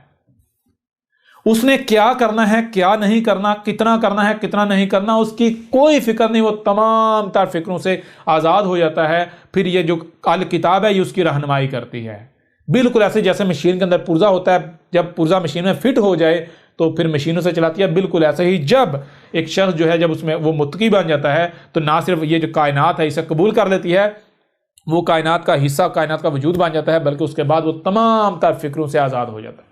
پھر یہ کائنات اسے چلاتی ہے، کب چلانا ہے، کتنا چلانا ہے، اسے کیا کروانا ہے، کیا نہیں کروانا ہے، یہ کائنات کی ذمہ داری ہے۔ یہی وہ چیز ہے جسے آج سے 14 صدیاں قبل محمد نے بھی کہا تھا۔ محمد نے کہا تھا کہ جو متقی ہوتا ہے اس کی مثال کیا ہے؟ اس کی مثال ایسی ہے کہ جب ایک بندہ جو ہے جب وہ متقی بن جاتا ہے، اس میں تقوی آ جاتا ہے، تو اس کا معاملہ یہ ہو جاتا ہے کہ یہ جو ہاتھ ہیں اللہ کے ہاتھ بن جاتے ہیں، ان ہاتھوں سے جو عمل کرتا ہے اللہ کا عمل ہوتا ہے۔ یہ آنکھیں اس کی، یعنی جو متقی ہوتا ہے اس کی آنکھیں اللہ کی آنکھیں ہوتی ہیں، اللہ ان آنکھوں سے دیکھتا ہے، اس کے ہاتھ اللہ کے ہاتھ ہوتے ہیں، اس کی ٹانگیں اللہ کی ٹانگیں ہوتی ہیں، یعنی وہ پورے کا پورا وجود اللہ کا وجود بن جاتا ہے۔ اس وجود کا ہر عمل اللہ کا عمل ہوتا ہے، اور اگر کوئی ایسے شخص کے ساتھ دشمنی کرتا ہے تو جان لو وہ دشمنی اللہ کے ساتھ ہے، ٹھیک ہے۔ اب آپ کو سمجھ آ جائے گی اللہ کیا ہے، یہی کائنات۔ تو اگر آپ میں تقوی آ جائے گا تو کائنات آپ کو ایسے قبول کر لے گی جیسے مشین میں پرزہ۔ تو جب آپ کائنات میں اپنے مقام پر فکس ہو جائیں گے تو آپ تو اللہ کا وجود بن گئے، تو پھر ظاہر بات ہے آپ کا دیکھنا اللہ کا دیکھنا، سننا اللہ کا سننا، کچھ بھی کرنا، کوئی بھی عمل اللہ کا عمل۔ اگر آپ کے ساتھ کوئی دشمنی کرتا ہے تو دشمنی کس کے ساتھ؟ دشمنی تو آٹومیٹکلی اللہ کے ساتھ ہوئی نا، یعنی کائنات کے ساتھ ہوئی نا۔ تو کائنات یعنی اللہ کے ساتھ دشمنی کر کے، کائنات کے ساتھ کوئی دشمنی کر کے رہ سکتا ہے؟ کوئی ٹھہر سکتا ہے؟ کائنات کو کوئی عاجز کر سکتا ہے؟ جی۔ تو یہ بہرحال اب آگے بڑھیے گا، آگے جو اصل چیز آنے والی ہے، کرنا مقصد کیا ہے وہ دیکھیے۔ الذین یؤمنون بالغیب ویقیمون الصلاۃ ومما رزقناہم ینفقون والذین یؤمنون بما انزل الیک وما انزل من قبلک وبالآخرۃ ھم یوقنون اولئک علی ھدی من ربہم واولئک ھم المفلحون۔ یہ پہلی 5 آیات ہیں، جن میں سے 2 آیات ہم نے ان کے اوپر بات کی، آگے جو 3 آیات ہیں، آگے جو بات کی گئی آگے یہ الذین، ایسے لوگ یؤمنون جو کہ ہماری بات کو جو ہم کہہ رہے ہیں اس کو مان کر بالکل اس کے مطابق جو ہے عمل کر رہے ہیں، تو وہ کیسے کر رہے ہیں؟ بالغیب، الغیب کے ساتھ، اور وہ کیا کر رہے ہیں؟ وہ صلاۃ قائم کر رہے ہیں، کیا کر رہے ہیں؟ الصلاۃ قائم کر رہے ہیں، اور جو رزق ہے ہمارا جو کہ وہ ہیں اسے کیا ینفقون کر رہے ہیں۔ اس کے اوپر بھی آگے جو بات کریں گے، لیکن یہاں جو بات ہے، یہاں چیز یہ ہے کہ جب الف لام میم ذالک الکتاب لا ریب فیہ ہدی للمتقین یہ بات کہی گئی، الف لام میم ذالک الکتاب لا ریب فیہ ہدی للمتقین، الکتاب جو ہے، الکتاب کیا ہے؟ الف لام میم کیا ہے؟ یہ کائنات، الف لام میم کیا ہے؟ یہ کائنات کیا ہے؟ اللہ۔ جب الکتاب میں ہدایت، رہنمائی کن کے لیے ہے؟ رہنمائی ان کے لیے جو متقین ہیں۔ تو میں آپ سے سوال کرتا ہوں، اگر کوئی متقی ہے ہی نہیں تو کائنات جو ہے الکتاب اس کی رہنمائی کرے گی؟ اللہ رہنمائی کرے گا اس کی؟ سوال ہی پیدا نہیں ہوتا، سوال ہی پیدا نہیں ہوتا۔ تو جب ایک شخص، کوئی شخص متقین میں شمار ہی نہیں ہوتا، متقی نہیں ہے، تو اسے کیا پتا مومن کیا ہوتا ہے، غیب کیا ہوتا ہے، الصلاۃ کیا ہے؟ یہ جتنے بھی الصلاۃ کے دعوے دار ہیں، جتنے بھی نماز کو صلاۃ کہہ رہے ہیں، میں ان سب کے سب سے سوال کرتا ہوں، کیا تم کو پتا ہے تقویٰ کیا ہوتا ہے؟ جانتے ہو؟ کسی ایک کو بھی نہیں علم کہ تقویٰ کیا ہوتا ہے، تقویٰ حاصل کیسے ہوتا ہے، کسی ایک کو بھی نہیں علم۔ ان میں سے کوئی متقی ہے؟ ان میں سے کوئی ایک بھی متقی نہیں۔ تو جب تم میں تقویٰ ہی نہیں تو تمہیں کیسے پتا چل گیا کہ غیب کیا ہے، الصلاۃ کیا ہے، رزق ینفقون کرنا کیا ہے، الزکوٰۃ کیا ہے، الحج کیا ہے، کیا کرنا ہے کیا نہیں کرنا، حق کیا ہے باطل کیا ہے؟ تمہیں کیسے پتا چل گیا؟ تمہاری کس نے رہنمائی کی؟ تم کہتے ہو ہم قرآن کے ماننے والے ہیں۔ قرآن کیا کہہ رہا ہے؟ قرآن تو یہ کہہ رہا ہے الکتاب میں صرف اور صرف ان کے لیے رہنمائی ہے، اور 100% رہنمائی ہے، باریک سے باریک رہنمائی ہے جو المتقین ہیں۔ تو میں تم سے سوال کرتا ہوں، کیا تم المتقین ہو المتقین؟ جب تم المتقین میں ہو ہی نہیں تو تمہیں کیا پتا، تمہیں کس نے بتایا کہ غیب کیا ہے؟ جسے تم غیب کہہ رہے ہو وہی غیب ہے، جسے تم کہہ رہے ہو وہی الصلاۃ ہے، تمہیں کس نے بتایا؟ اس وقت تک آپ کو یہ پتا چل ہی نہیں سکتا غیب کیا ہے، الصلاۃ کیا ہے، رزق ینفقون کرنا کیا ہے، یا باقی جو حق ہے وہ کیا ہے، یا باطل کیا ہے، جب تک کہ آپ متقی نہیں بن جاتے۔ اس لیے آگے بڑھنے سے پہلے آپ کو کیا کرنا پڑے گا؟ آگے بڑھنے سے پہلے آپ کو متقی بننا پڑے گا۔ آپ کو یہ پوچھنا پڑے گا ہمارا رب بتا تقویٰ کیسے آتا ہے؟ جب تک آپ میں تقویٰ نہیں آگا آپ کو تو یہ جان ہی نہیں سکتے الصلاۃ کیا ہے۔ تو یہاں پر بہرحال وہ یعنی کہ وہ دوسری بات ہے، قرآن کو جوڑنا، جمع کرنا۔ قرآن کا جمع کرنا کیا ہے؟ یہ ہے جمع کرنا، الف لام میم ذالک الکتاب لا ریب فیہ ھدی للمتقین۔ جب الکتاب میں رہنمائی صرف ان کے لیے جو المتقین ہے، تو آگے اس وقت آپ جا ہی نہیں سکتے، آپ کو کسی چیز کا پتہ چل نہیں سکتا، رہنمائی مل نہیں سکتی جب تک کہ آپ میں تقویٰ نہیں آ جائے گا۔ اب اگلی آیت الذین بھی ویقیمون الصلاۃ ومما رزقناہم ینفقون، اس کی طرف جانے سے پہلے کیا کرنا پڑے گا؟ اس کی طرف جانے سے پہلے تقویٰ حاصل کرنا پڑے گا۔ یہ فکر لاحق ہو جانی چاہیے کہ تقویٰ کیا ہے۔ اندھوں کی طرح چھلانگیں نہیں لگانی، یعنی صلاۃ یا غیب کے دعوے نہیں کرنے، غیب یہ ہے اور غیب وہ ہے، یا ہم جی صلاۃ کے پیچھے چلیں۔ سب سے پہلے فکر ہونے چاہیے تقوی، کیونکہ جب تک تقویٰ نہیں آئے گا تب تک اللہ رہنمائی نہیں کرے گا، الکتاب رہنمائی نہیں کرے گی۔ تقویٰ کیسے آتا ہے؟ وہ پھر قرآن نے واضح کر دیا، کہا تقویٰ رکھ دیا ہم نے سیام کے اوپر، اور سیام کیا ہے؟ سیام سوم کی جمع ہے، سوم سم سے ہے۔ سم کسے کہتے ہیں؟ سم کہتے ہیں رکنے کو۔ کس سے رکنے کو؟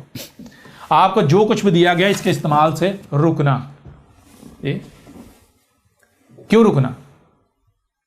یعنی آپ غور کریں آپ کو کیا دیا گیا۔ آپ کو سننے کے لیے کان دیے گئے، دیکھنے کے لیے آنکھیں دی گئی، جو سنائی اور دکھائی اس میں کی صلاحیت دی گئی، آپ کو ہاتھ دیے گئے، آپ کو ٹانگیں دی گئی، آپ کو زبان دی گئی، آپ کو کھانے کے لیے دیا گیا، پینے کے لیے دیا گیا، آپ کو موال جو کچھ بھی آپ کو دیا گیا، تو دیکھیں آپ ان کا کس مقصد کے استعمال کریں۔ کہ آپ کے اوپر واضح ہے کہ بھائی میں جس مقصد کی استعمال کروں اسی مقصد کے لیے مجھے بھیجا گیا، اسی مقصد یہ سب کچھ دیا گیا تھا، اگر تو آپ کے اوپر واضح ہے تو بالکل ٹھیک ہے پھر کریں، اور اگر واضح نہیں ہے، آپ مطمئن نہیں ہیں، آپ کو لگتا ہے کہ بھائی مجھے نہیں پتا دنیا میں آنے کا مقصد کیا ہے، تو پھر کیا کرنا ہے؟ پھر ایسا کریں کہ اپنے آپ کو روکیں، سننے سے روکیں، بولنے سے روکیں، دیکھنے سے روکیں، چلنے سے روکیں، عمل کرنے سے روکیں، بولنے سے روکیں، کھانے سے روکیں، پینے سے روکیں۔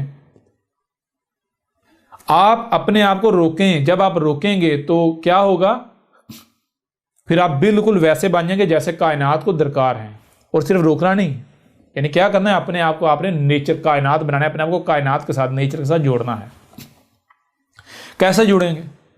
ایسے جڑیں گے کہ سب سے پہلی بات یہ کہ جو کچھ بھی آپ کو دیا گیا ہے، جو آپ استعمال، سب کے استعمال سے آپ نے اپنے آپ کو روکنا ہے، روکے رکھنا ہے، اس وقت تک روکنا ہے جب بغیر روکے گزارا نہیں ہے، اور پھر جب بغیر روکے گزارا نہیں ہے، کرنا ہے تو اتنا کرنا ہے جتنی ضرورت ہے، اور کتنا کرنا ہے اور کیا کرنا ہے؟ اتنا کرنا ہے، اور وہی کرنا ہے جس کی اور جتنے کی اجازت دی گئی۔ مثال، اپنے آپ کو کھانے سے روکنا ہے، اس وقت تک کھانے سے روکے رکھنا ہے جب تک کہ آپ بغیر آپ کھائے نہیں رہ سکتے۔ اب کھانا ناگزیر ہو گیا، بغیر کھائے نہیں رہ سکتا، تو پھر اتنا کھانا ہے جتنی ضرورت ہے، اور کیا کھانا ہے؟ وہی جو کائنات دے رہی ہے۔ جب کائنات جو دے رہی ہے، آپ نے اپنے آپ کو کائنات بنانا ہے، کائنات کے ساتھ جوڑنا ہے، یعنی اپنی تراش کر کے بالکل اپنے آپ کو ویسا بنانا ہے جیسا کہ کائنات کو درکار ہے۔ جب آپ اپنے آپ کو بالکل ویسا بنا لیں گے تو آپ کائنات میں کے ساتھ جڑ جائیں گے، کائنات میں فکس ہو جائیں گے، کائنات میں فکس ہو جائیں گے۔ جب آپ کائنات میں فکس ہو جائیں گے تو پھر آپ تمام تر فکروں سے آزاد ہو جائیں گے۔ جب آپ کائنات کے ساتھ جڑ جائیں گے تو پھر آپ کو پتا چلے گا غیب کیا ہے، پھر آپ کو پتا چلے گا کہ جو کچھ مجھے سنائی اور دکھائی دے رہا یہ کل کا کل نہیں ہے۔ پھر آپ کو پتا چلے گا کہ کائنات میں، آسمان و زمین میں جو کچھ مجھے سنائی اور دکھائی دے رہا ہے اس سے کئی گنا زیادہ ہے، ایسا ہے جو مجھے سنائی نہیں دے رہا، جو ان کانوں سے سنا نہیں جا سکتا، جسے ان آنکھوں سے دیکھا نہیں جا سکتا، جسے اس دماغ سے سمجھا نہیں جا سکتا۔ غیب بہت تچھ غیب ہے، ٹھیک ہے؟ پھر پتا چلے گا، اور پھر وہ غیب آپ کو نظر آنا شروع ہو جائے گا۔ تو پھر آپ کیا کریں گے؟ آپ پھر اس غیب کے ساتھ بات کو مانیں گے۔ اگر آپ پہ تقوی نہیں ہے تو آپ بغیر غیب کے بات مانیں گے۔ بغیر غیب کے بات ماننا کیا ہے؟ مثال کے طور پر اگر آپ یہاں آتے ہیں، مثال کے طور پر ایک پردہ لگایا، پردے کے پیچھے کچھ لوگوں کو کھڑا کر دیا ہے، پردے کے پیچھے کچھ لوگ ہیں، آپ کے ہاتھ میں بندوق تھمائی، آپ کو کہا جی ادھر رک کر کے گولی چلا دو۔ آپ ظاہر دیکھتے ہیں تو ظاہر کیا ہے؟ ظاہر دیکھتے ہیں تو جہاں تک آپ کو نظر آ رہا ہے وہاں تک سب خالی ہے، کچھ بھی یہاں آپ گولی چلائیں گے، نتیجہ کریں گے پردے کے پیچھے جو چھپا ہوا ہے اس کو گولی لگے گی، اس کی ڈیتھ ہو جائے گی۔ اب اگر آپ وہ جو پردے کے پیچھے ہے اس کا علم آپ کے پاس ہے تو پھر اگر آپ کو کہا جائے بھائی یہاں گولی چلا دو، آپ کہیں گے میں نہیں چلاؤں گا۔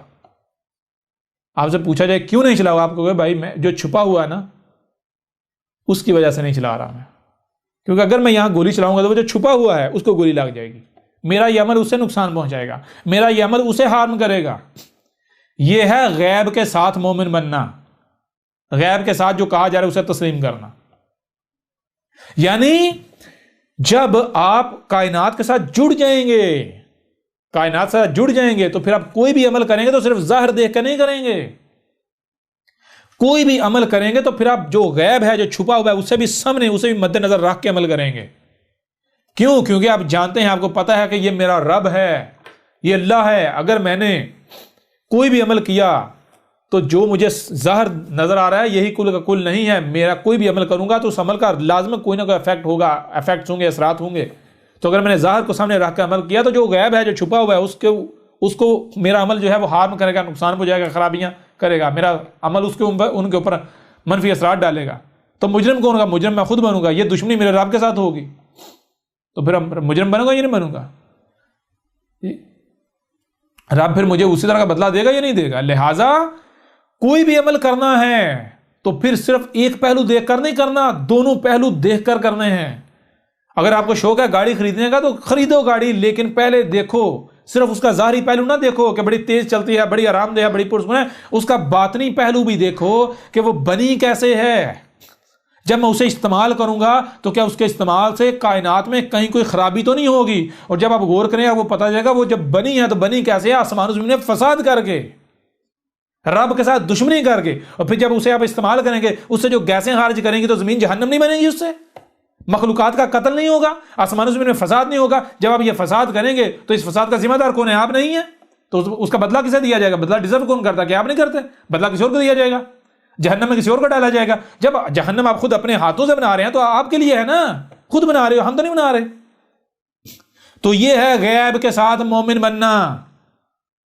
بالغیب یؤمنون بالغیب، یہ نہیں ہے کہ بغیر دیکھے بات مان جاؤ، جو کہا جا رہا ہے آنکھیں بند کر کے مان جاؤ. او گدھے کے بچوں، غیب کہتے ہیں چھپے ہوئے کو. تمہیں سننے کے لیے صرف کان نہیں دیے گئے، دیکھنے کے لیے صرف آنکھیں نہیں دی گئی، جو سنائی اور دکھائی دے رہا ہے اسے سمجھنے کی صلاحیت بھی دی گئی. لہذا تمہیں بار بار کہا گیا کہ عقل کا استعمال کرو، جو بھی سنائی اور دکھائی دے رہا ہے اسے سمجھو. تمہارے اوپر واضح ہو جائے گا کہ کائنات میں، آسمان و زمین میں صرف اور صرف وہ نہیں ہے جو ظاہر سنائی اور دکھائی دے رہا، بلکہ اس کے علاوہ بہت کچھ ایسا ہے جو تم سے چھپا ہوا ہے، جو کہ غیب ہے. اب اگر تم کوئی بھی عمل کر رہے ہو تو تمہارا عمل مخلوقات کے اوپر اثر انداز ہوتا ہے. اگر تم غیب کو نظر انداز کر کے صرف ظاہر کی بنیاد پر عمل کرو گے تو اس کا نتیجہ یہ نکلے گا آسمان و زمین میں فساد ہو جائے گا. جو غیب ہے وہ یعنی اس کو تم نے نظر انداز کیا تو نامکمل علم کی بنیاد پر تم عمل کرو گے، تباہیاں آئیں گی.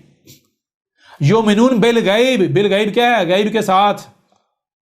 وہ غیب کیا ہے؟ غیب بغیر دیکھے نہیں، گدھے کے بچوں اور ملاٹو، اندھو.